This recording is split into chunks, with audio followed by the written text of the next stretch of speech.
Hello, friends, and welcome to a new episode of Love Henri, podcast produced by the Henri Nouwen Society.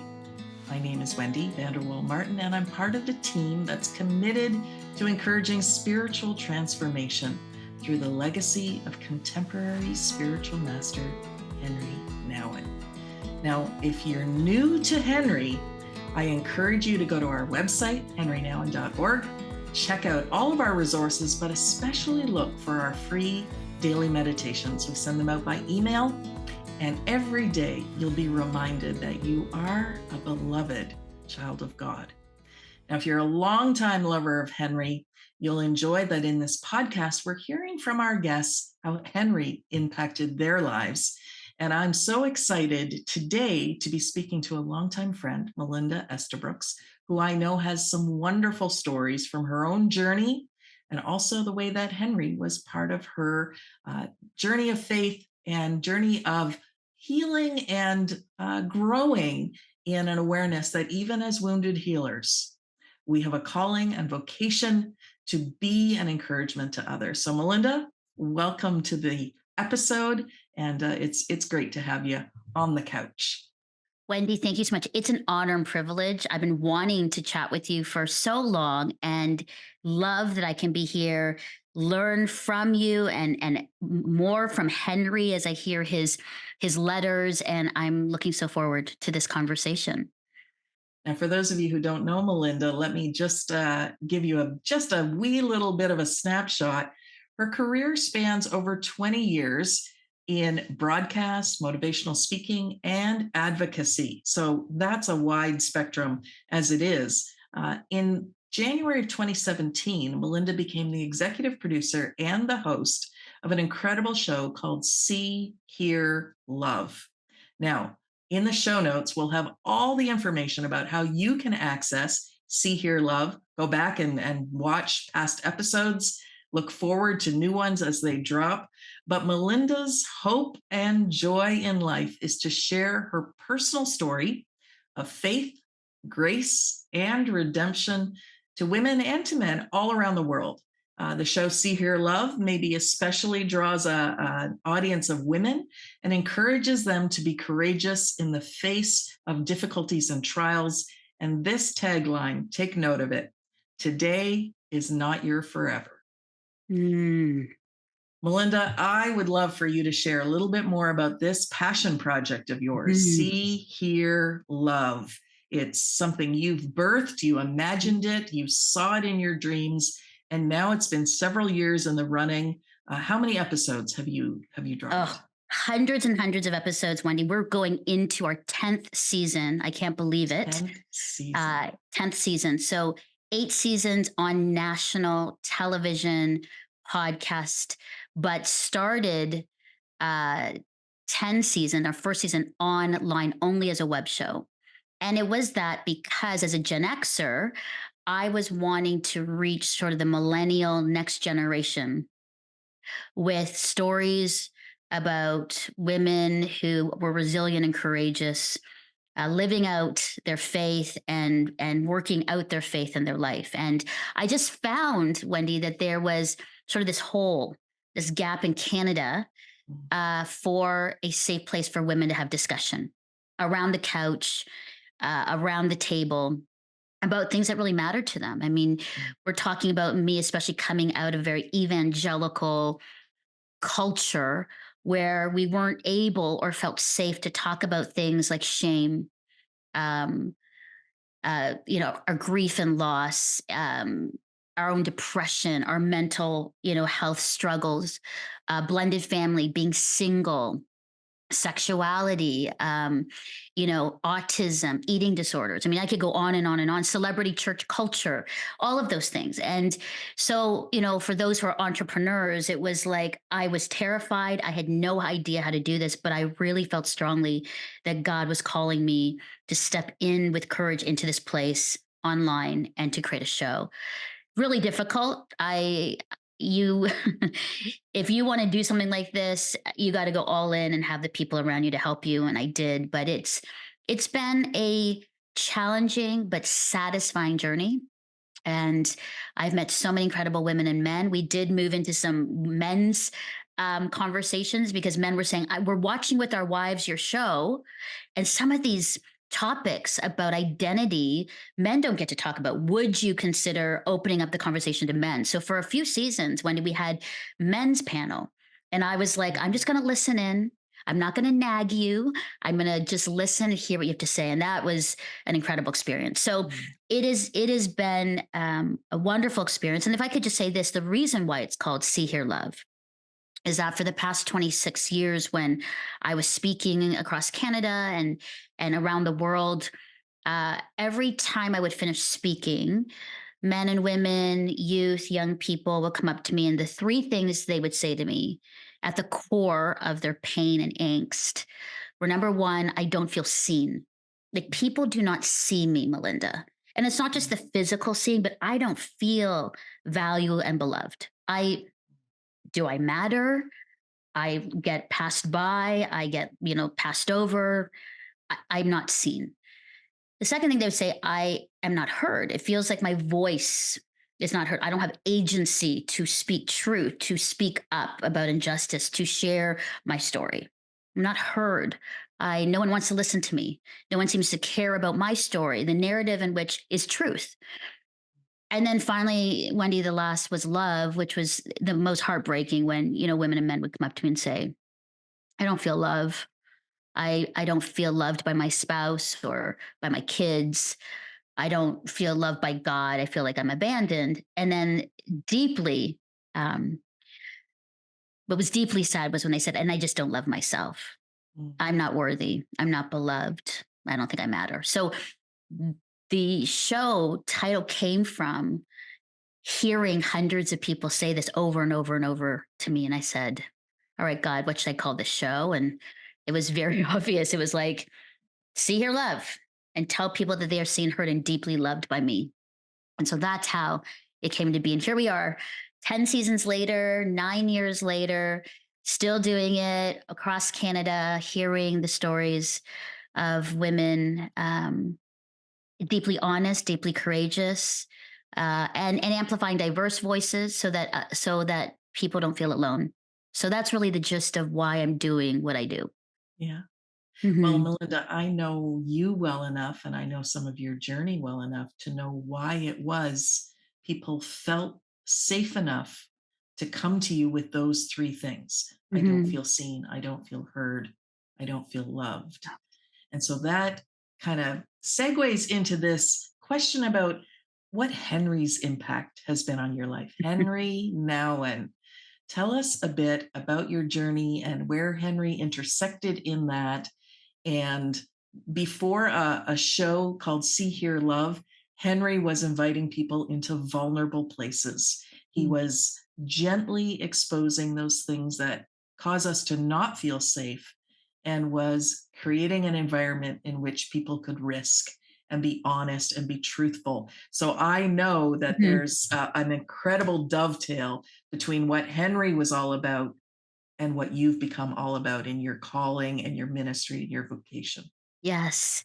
So in my early 20s, Wendy, I received the book, The Return of the Prodigal. And I'm trying to remember if it was a professor at my Christian university or a pastor from a church, a Gen X church plant that I was a part of. I just remember, and it's so funny, I don't see the person, but I remember receiving the book and the pastor or professor saying, you need to read this. So I said, okay. Now the word prodigal really struck me because years prior, I was a prodigal. I mean, the background story is I was adopted out of an orphanage in the Philippines. I grew up in a missionary family. My mother's Ukrainian, my dad's German. They have two of their own children, biological children, and they came to Asia to do mission work through the radio. Loved living in Asia. We were Bible smugglers.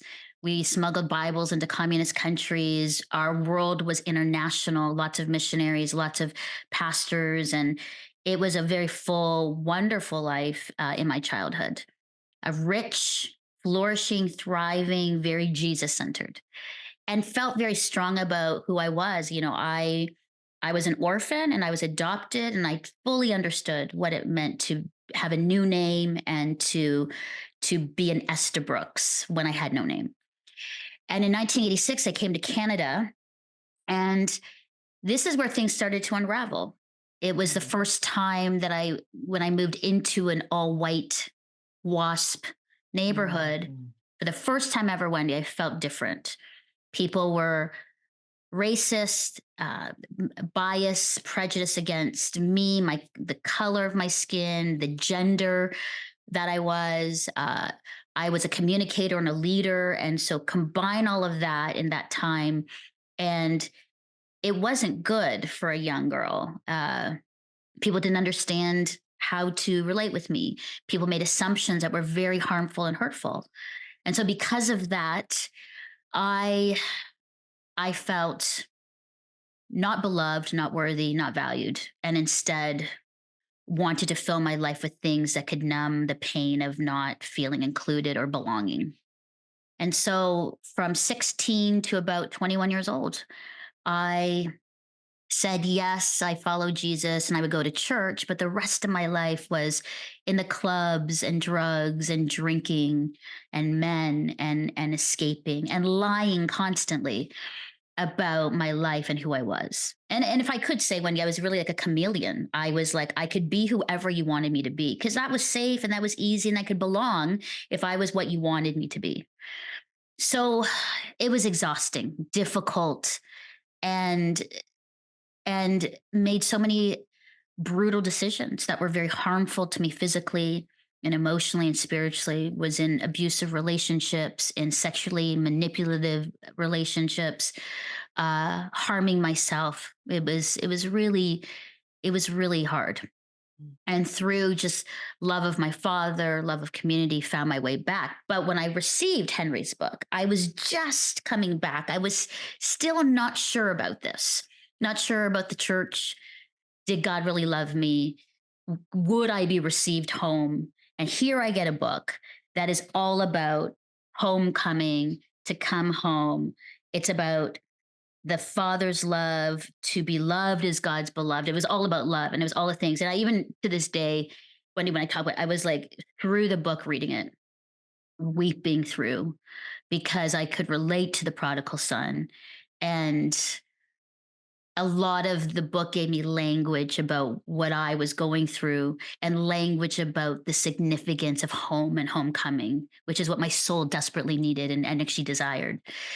And so profound impact, profound, bought so many of the books. And I was saying to my husband, like, I was trying to find the book for this interview, gone. His copies, my copies, I think we literally bought a ton and they've all been given away because that's the kind of book it is. You don't want to keep it for yourself. You got to give it away. Mm. So don't have the book, but remember the story and remember how the impact of that in just, I think it was because I didn't have any clear, not even in the church or any other literature that connected with me on that. Like, actually was using words I understood. Yeah, that actually is me.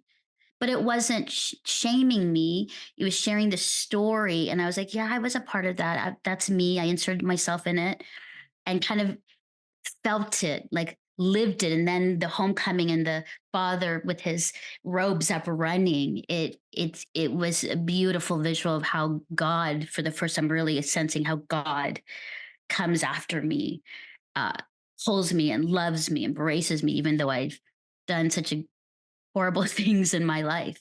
And so profound impact, Wendy, in that book, Homecoming, Home, Father's love. And not only the father's love shown, but also writing as Henri did, to write about the receiving of that lavish love. Because that's also hard too. It's like we can acknowledge that God loves us, but then the step of like actually receiving it, if you feel unworthy or ashamed, but God's like, no, the receiving of. So powerful, beautiful, life changing. And this was made so real in your relationship with your adopted father. Yes. You'd come home from college and tell us the story. Yeah. Yeah. So again, this is this book so much of coinciding with my own life. And when I say about understanding father's love, it's because my own father, adopted father, showed that to me. And I actually, my dad did read this. I think I either gave him the book or told him to get the book, and he read it. And I remember saying, Dad, I see how you responded to me in this book, and through God. But let me tell you the story. So my prodigal years, I had mentioned before about this very abusive and sexually manipulative relationship, and it was out of the church. And so everybody thought, Wendy, it was this beautiful Christian relationship. We'd met in college and careers. He said the right things, and we kind of started dating, and everybody thought it was great. Maybe you guys would get married. But the shadow side, the underbelly of it all, was that he actually, yeah, he wasn't great. He wasn't good. And there was a lot of manipulation and a lot of control. And for 4 years when we dated, I just lied. We just lied about our relationship constantly, where we were going, what we were doing. Honestly, saying that we were not having a sexual relationship, and yet we were. And because we were leaders in the church, we were leading and doing Bible studies and doing all kinds of things. And yet here we were fronting and creating this facade of the perfect Christian couple. Meanwhile, so much of this was happening, and the abuse, and just the relationship was sick and it wasn't healthy. And I was ashamed of it. And I was ashamed. I was really ashamed. Anyway, finally, after a very traumatic experience, I literally removed myself and ran away from him. I think it was the protection of God or angels, but it came to a point where he tried to like hit me, and he kept missing, and he didn't know why he was missing. And I, to this day, think it was like angels protecting me, because there's no way you can miss my face, but he kept missing. And I was able to extract myself and run away. I called my dad. But I thought, okay, well, that's 4 years of that. Nobody has to know what happened, all the pain, all the lying, the stealing, all that kind of thing. So I went to Bible college to, in a way, escape. And when I came home, Wendy, one weekend, I came home and my sister was like, "Oh, Melinda, you are in trouble." I'm like, "Why?" And she says, "Dad and Mom found out about your relationship with your ex. He decided to confront them and tell them everything that's happened in detail.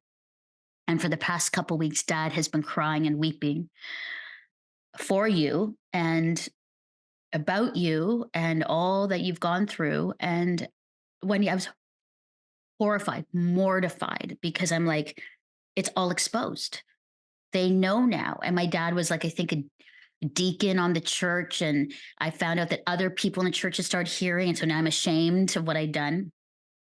So I go up the stairs and I'm like freaking out. And I walk up to the stairs and to my bedroom, and my bedroom is clean and shiny, and there's new curtains and in my bedroom. And I said to my sister, "Tanya, what's happening? Who did my room? I've been away at school." And she goes, "Oh, well, that's the funny thing, Melinda. When Dad was so upset about all of this and your lies, he goes and he cleans your room and puts up new curtains for you so that when you came home, you'd have a beautiful place to stay for the weekend." I remember standing there, Wendy, and I just started sobbing. I'm like, what? That's counter intuitive, counter everything. Like that shouldn't be. So I cried for a while. I wrote a letter of asking for forgiveness and I'm sorry, and I put it in my parents' bedroom under the bed or under the door, and didn't see them. And the next day, I needed to go back to the school, and so I asked my sister to drive me home, and she's like, "I can't." And I asked my mom, and she said, "No, I can't." And so my dad's like, "Well, I guess I have to drive you back to school." And it was terrifying because for any human, or maybe it was me, Wendy, but the whole ride, which is about an hour and a half, I was saying and replaying in my mind, now my dad's going to berate me. My dad's going to say what, honestly, like a whore I am. He may even say, and this was the deep part of just my shame, was that he may even say, "You're actually not my real daughter, and we're ashamed of you." He may say, "We don't want to have anything to do with you. I'm driving you to the school to tell you to not come home." Like, these are literally the thoughts I'm unworthy. I'm not loved. Look what I've done. I've shamed my good Christian dad and family with what I've done. So the whole time we're driving, I'm waiting for this. I'm literally clutching into the side of the car. And when I am waiting for it, and my dad's kind of a big guy and he's got this deep voice. So I'm waiting for that. The whole time he's just like, how's school? And how are you? And I'm waiting, I'm waiting, nothing. And then we get to the school and I'm like, here it is. Dad is going to say it in front of all my friends and all my profs that I'm a fake, I'm a fraud, that I'm not worthy. And instead, he looks at me and I still get emotional. And he says, Melinda, I know you know that we know. And thank you for your note. We forgive you. Like, we love you. And he says, you are always will be our daughter. We're sorry that you went through this and that you couldn't trust us to share what you're going through, but we absolutely forgive you and love you. You are ours, he said, actually. You are our daughter and we'll always love you. So he says, we don't need to talk about this again. You don't need to put shame or anything over you, but know that we forgive you and love you. And he kissed me on the forehead and he brought my bags out to the school and then he drove away. And I remember standing in the middle of the foyer of the university, Wendy, and I was sobbing because I'm like, I think for the first time I got God's love, Father's love, because my father actually demonstrated and modeled what that was. Because what I deserved was the berating and the wounding and the anger and the embarrassment. But instead, I received new curtains and a clean room and forgiveness and love and a drive to the school and a kiss on the forehead and the words that you are ours, that you are our daughter. So many years later, and I still weep because it is now that time after I received the book, the Henri Nouwen book. And again, it just was like, okay, God, I'm getting what you're saying here. So I had that modeled to me. Now I'm reading this book that you're reinforcing about God's love, receiving it. Because it took a while, even after that, for me to really understand receiving God's love, because you have to work through a lot of that. And so huge moments. And it was like perfect timing. It was like God knew I needed these actual moments and demonstration of God's love. And then to read a book that wasn't overwhelming and long, but a really good book to say, and yeah, here's the story. Here it is. Here's God's love. It was like the perfect timing and moment. And it changed the trajectory of my life. I really believe where I'm at today, what I'm doing today is because I was able to get that. I was able to get what that meant about love. Yeah. It just strikes me, Melinda, listening to you, just how invested God was in your healing. Yeah. And God is that way for all of us. But I think when we hear a story like this and we see it so tangibly, and of course, Henri in the book, The Return of the Prodigal Son, comes to the end saying, we are called to be like the Father. Yeah, if we've been a prodigal, we have to deal with that. If we've been like the older brother and kind of self-righteous and very religious, we've got to deal with that. But whatever it is, whatever the journey's been to that point, the true healing comes when we welcome others home. And I know through See, Hear, Love, you are welcoming people home, people who might be post-Christian, not interested in religion at all, but their spiritual selves are tender and vulnerable and sometimes frightened or ashamed or unsure. And you get to say, no, there's a place for you at home. Welcome home. You are beloved. You are worthy. You are safe here. Yeah. And I think you're right, Wendy. I think a lot of times when you produce something, create something, or launch something, it comes from a deep place of your own life experience. When people ask me, it's like, I wanted to be seen, heard, and loved. I struggled with that. I want others to be seen, heard, and loved. It's exactly it. It's, why do you create a safe space for conversation and amplify diverse voices? Because I wanted my voice to be amplified and I had people that did that. I want a safe place to discuss things that are difficult without judgment. And so, when I talk to young women or I'm speaking, I always encourage, like, if there's something in there that's birthing out of your own experience or the God connection, then listen to that. Listen to that, write the book, paint the artwork, write your poetry, do what is there, because because of that, I've just seen, Wendy, in the past 10 seasons, women being brave enough to share their story. And that comes because I think I had to get to that place to be brave and to share the story. And then God was like, perfect, then create this platform. So that's just an encouragement. I say that all the time. A lot of us, it's in there and it just needs to, come out. And Henry, in the 80s and the 90s, when it maybe wasn't quite as common as it might be today, was so vulnerable with his struggles, with the book The Wounded Healer, saying, It's good too. I'm struggling, I'm a mess, and yet we create both out of the trauma we've experienced and the healing. And it is this integrated, paradoxical, both and. So the catalyst for these podcasts has been Henry's letters. That's why it's called Love Henry. We have a collection of them in the book, Love Henry. And today, you and I are going to consider this letter that Henry wrote in August of 1995. And it's to a woman named Catherine. And so let's listen to what Henry's written. Many thanks for your kind letter. I appreciate your thinking of me. It's so nice to know that the poster of the Prodigal Son found a place in your bedroom. I understand the great pain you must have suffered from what happened to you in Rwanda. It must really feel like a rejection.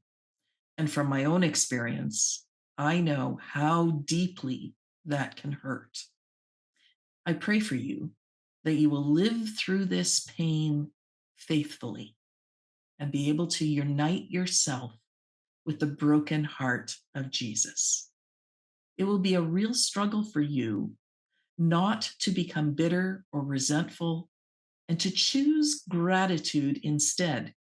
But I know when you are able to choose gratitude, your prayer life will move to a deeper place and you will experience great new inner freedom. Thanks so much for writing. Be sure of my love and prayers. Yours, Henry. Beautiful. Beautiful. Now, what resonates for you in this letter, Melinda? I mean, there's so much that could be said. There's so many things. A young woman who's been in Africa and seeking to do ministry, as far as we can tell, and has experienced betrayal, hurt, rejection, just so painful. And Henry writes with this tender pastor's heart. What resonates for you? I think the quote, Wendy, that really does resonate with me is that says, quote, that you will live through this pain faithfully, and then unite yourself with the broken heart of Jesus. And it connects so deeply because for me, I'm thinking, there were many things in my life where I had to live through pain. But if I'm looking at my life, I would say the one moment that was the most painful was probably my very public divorce while I was on national Christian television, and my husband decided that he did not want to be married to me. And so when you talk about living through pain faithfully, what a journey to process that and go through that and remain faithful, not go into a dark place of, again, I am not worthy, I am not beloved, I am not enough, which were things that, again, if, as I earlier shared, were sort of this theme or thought that I had, and I know that a lot of women do feel that, the unworthiness, I'm not valued, I'm not valuable. But in that, then, when Henri says, unite yourself with the broken heart of Jesus, Mhm.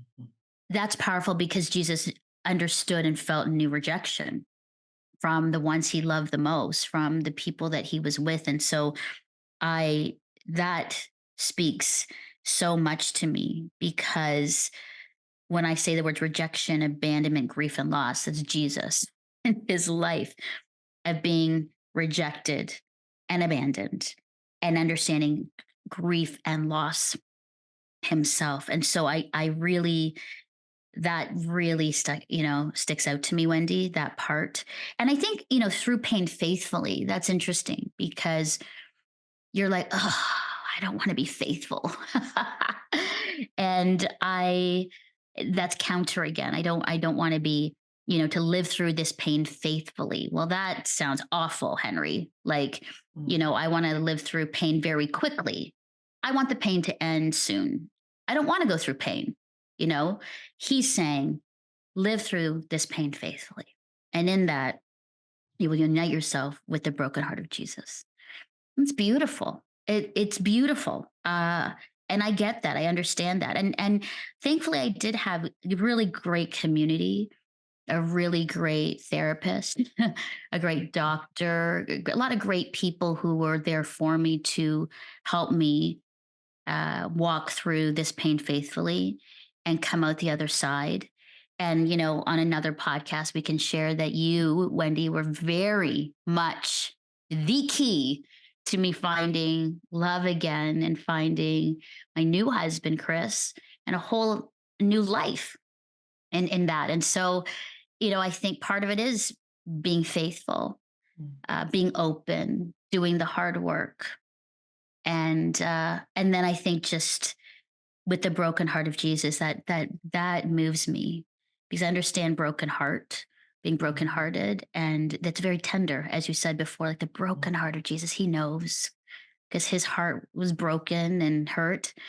So that definitely resonates. I also think the choosing gratitude, experiencing great new inner freedom, that's key. I talk a lot about that in the show, but also in my own life about gratitude and the connection of that, of when we are people of gratitude, it changes everything about the way you see the world and your life and others. And it's hard. I'm not saying that I've mastered it because sometimes I still can go into a place of like, anxiousness and stress and being overwhelmed. But there is the choosing of gratitude. You can be in a hard place. And like, even when I was going through the divorce, or when I was going through my dark night of the soul depression, and when I was going through my ICU almost dying experience, and all these different things in my life, Wendy, when I actually sat back and chose gratitude and said, what is good? What's around me? People, my breath, I'm still alive. I can walk. I can think. I still have movement. I have experienced love. People love me. I can love. There was a beautiful cardinal in the tree. I just saw like a fox down the street. I just saw, a hosta growing, and I'm not a gardener, but that's a triumph. Like, all of a sudden, you look around your life and you're like, choosing gratitude completely changes how you interact with the divine and others and yourself, for that matter, right?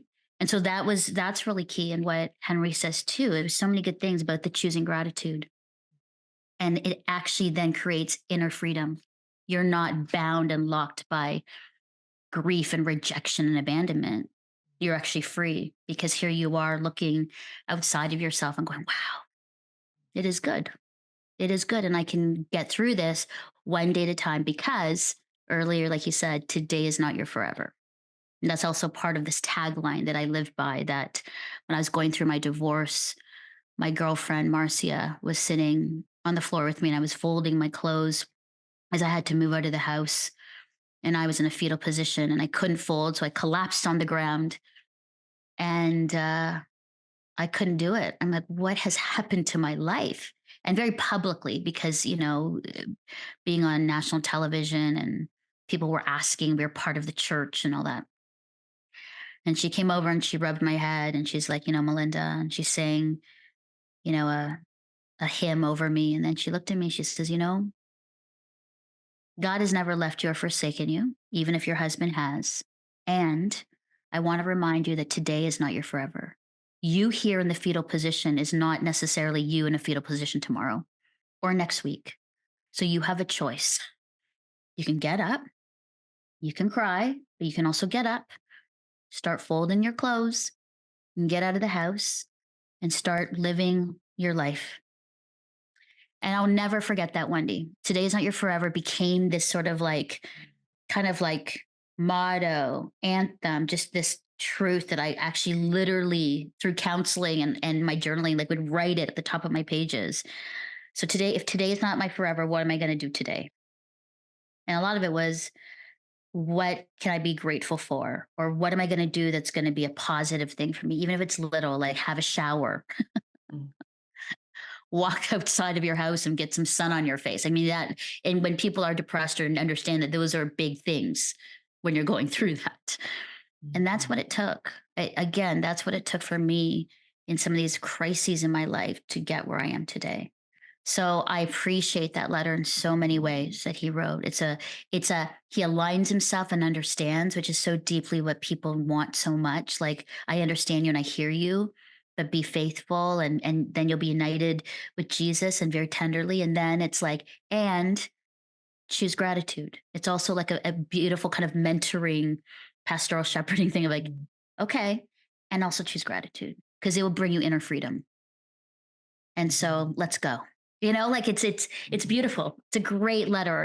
Those are, man, I wish there were more letters like that. And it was probably handwritten and mailed, which I also miss. Just a PS. Like, we're missing handwritten letters that you receive in the mail. So yeah, love that letter to Catherine. And I'm so encouraged by it. It seems to me, as I'm listening to you tell different pieces of your story, how Mhm.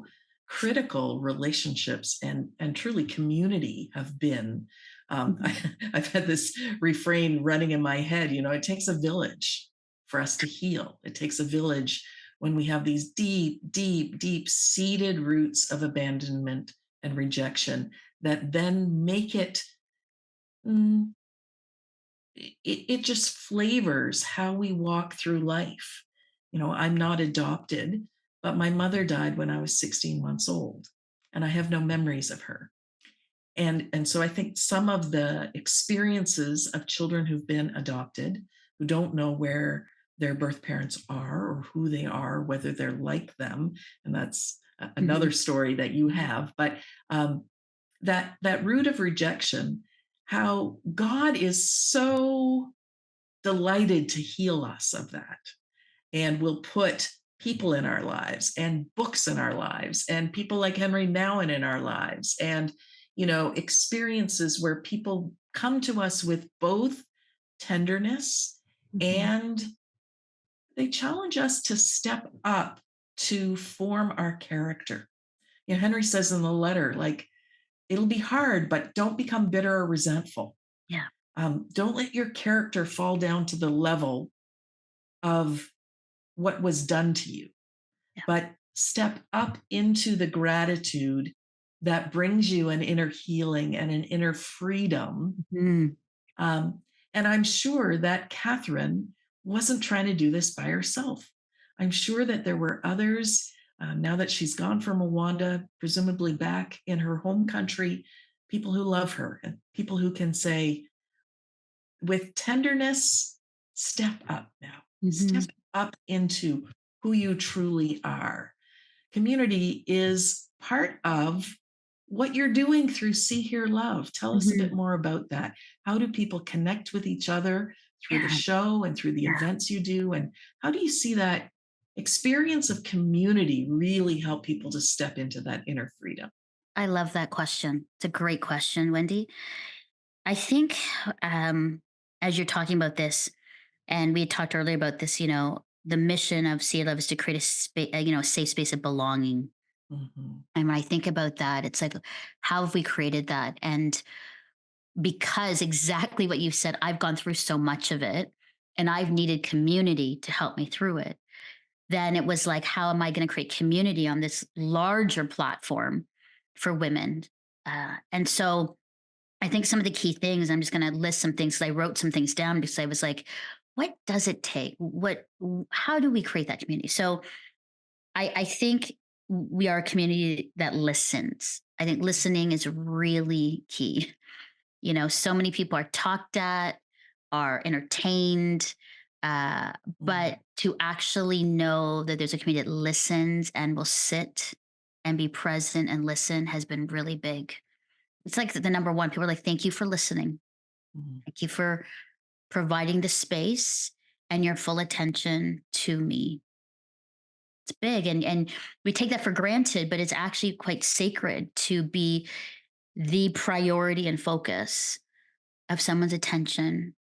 And yeah, so I feel that we're working at trying to be that community that listens. A community that risks in a way of the things we do and where we go, and traveling here and there and going to different places and getting different themes and conversations. So when we had to look at the celebrity church and pastor culture that was had deeply hurt many of us co-hosts and myself on the show, we had to go and talk about it. And it was hard because we'd all been hurt by it, and we were talking about people that we looked to and cared about, but we had to be brave in this conversation. It was one of our number one shows because so many women wrote us and said, thank you for doing that so well. It wasn't angry in a way, it wasn't manipulative in a way, it was honest. And you took responsibility, and then you talked about how we cared for victims, and it was just a healthy, thoughtful show. And so we have to have those conversations. We had to, go into the places of people deconstructing and why people didn't go to church. We had to talk about our issues of people with disability and our fears about our own mental illness, and that work has become our identity, and challenges within the church. It's risky because we knew that people were going to push back. And so I find that, you know, can we go more? Absolutely. I also have to be wise to bring the audience and people with me. And so it takes some time to lay good foundations and trust. And so I find that has been creating for people and women that they're like, okay, you're a community that it's going to talk about some hard things. I think the next thing, Wendy, is just this community that has diverse opinions and still respects and loves one another. We are not all on the same at all. Many of us on any sort of the same. There's extreme people on either side of our faith journey, of our understanding of theology, of our understanding of scripture, of our understanding of women and roles and men, all kinds of things. And so we've had to work very hard at how do we try to get voices that we may not agree with and still love and How respect. important to be And it's modeling that hard. It's in hard because such some a people are like, polarized world. it is, and we try and we don't agree. We have sometimes more spicier conversations in the green room and in the makeup room, more so sometimes on set because some people get all like, but I Yeah, encourage that. And it's also because I work with an organization. I've had to bring my organization along to trust me that these are important things. And so that's been actually an interesting role for me as well, I'll be honest, that it's not just the level of the show, but it's also an organization and others and stakeholders that you have to bring along. And I feel that as a steward of this, there's some great responsibility, and sometimes it's terrifying to be absolutely. able to create that space and have people trust you on all sides as you talk about really polarizing or difficult conversations. Because you're trying So, to build trust yeah, and be prophetic. yes, And those almost seem contradictory, right. right? Because the truth teller rattles cages. The one who actually says this system is trying too much to people please. We need to take risks Yeah. and build trust at the same time. That's really complicated and requires such discernment. So it requires courage, but courage without discernment becomes recklessness.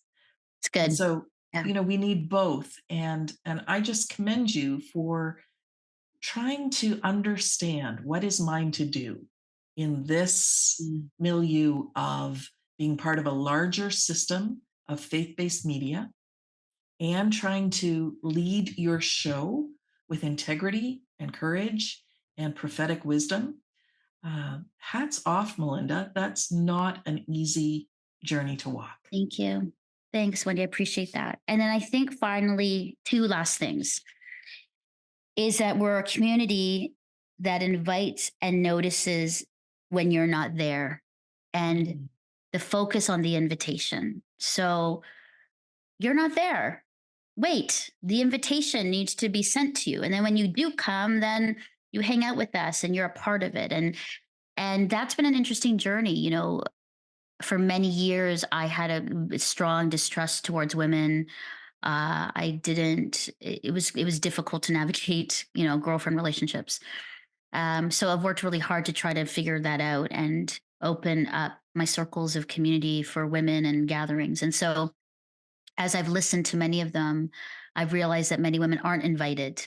Mm. And, you know, that it was weird as a shock to me because I'm like, what do you mean you're not invited? And they're like, no, we don't get invited. And that's not just like invited to a party, it's like invited to the conversation, for a meal, and that's not just single women, it's married women, it's all kinds of women. And so that was something that really, I've been kind of like, you know, I think that's the big part of our community. It's the invitation, and once invited, then you know you're with us. And so that's been part of it. And then I would say a community, and which is natural for me, but that celebrates and gathers. I mean, I am so much about the party and the celebration. I don't think we celebrate enough. I could celebrate everything every day if I could. My husband Chris would be like, enough, you know. But there is something very spiritual and beautiful and divine connected with celebration. A meal, a party, a dance. I think that's connected with gratitude. I think that's connected with the invitation. I think that's connected with being seen, heard, and loved. I think everything about a party has all the parts of I believe who God is in everything. And so I I hope our community is that we celebrate as we gather, and as we gather, we celebrate. And so that's been really a part of my heart for this community, for the show, and not only that, but also for my life. You know, I think when you do something, when you do work, my hope and dream has always been that it's really just sort of a, I don't know, just one step outside of who you actually are and what you do in your life already. And so in my life, I do lots of parties and gatherings and hangouts and all these kinds of things. And I'm just like, I can't believe my job vocation actually allows for just the expansion of that into a national show, and really international because of the podcast and YouTube. We have access to so many women all over the world that write to us. And so I think those are key things. I think that's what has sort of propelled us, has sustained us. I mean, we're now 10 seasons, and that's unheard of for like a Christian women's show in Canada. I don't think there's a Christian women's show in Canada that has been this long, that's lasted this long. And so, you know, again, Wendy, I would say it is an honor for me to just steward this. I believe it really was the heart of God to say, I want Canadian voices, Canadian women's voices to be amplified in a safe space. And I'm just like, okay, I will steward it. I will open my hands, do the hard work, very challenging hard work, but God, I will steward it. And I hope I steward it well. And in that, I feel that God has really just opened up doors and opportunities for the past like 9 years, almost 10 years of this. So I feel very grateful. I feel very grateful and and humbled by the responsibility and the leadership that has been given to me, but it's also so fun. It's really fun too. I can't help but think, in the return of the prodigal son, the parent with their arms wide open says, you know, kill the fatted calf, bring the best robe, put a Yeah. ring on his finger, sandals on his feet. Mhm. And as someone who's been a friend of yours on social media for many years, I can attest to the fact that celebration really is a spiritual practice for you. It really is something that sustains your life and not only helps you to flourish, but helps so many others to flourish. As an introvert, I sometimes see your photos from the weekend or even just midweek, and I'm like, how does this girl maintain so many friendships and relationships? And yet you're always in the middle of it with a huge smile because you truly are living into that vocation of being the one to welcome others home, to invite, to welcome, and to celebrate. And so we celebrate you, Melinda. Thanks for being on this episode of Love Henry, the podcast. Again, if you enjoyed our conversation, but were listening and want to actually see Melinda's smiling face, check us out on our YouTube channel, which you'll find on our website, henrynouwen.org.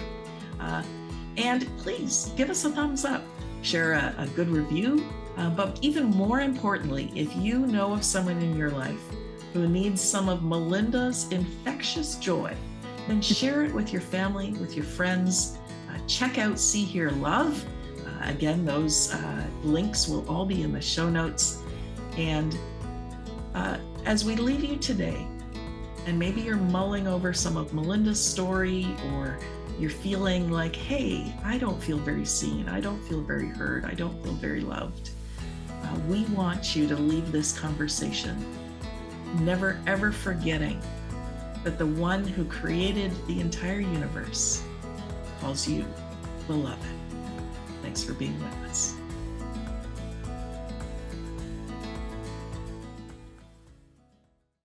If you've been enjoying the Love Henry podcast, let me encourage you to consider doing two things. First, subscribe to our YouTube channel. And secondly, we'd be so grateful if you would consider donating to the Henri Nouwen Society so that we can continue to offer free resources to encourage people all around the world in their spiritual journeys.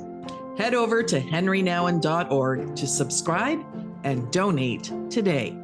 Thank you so much.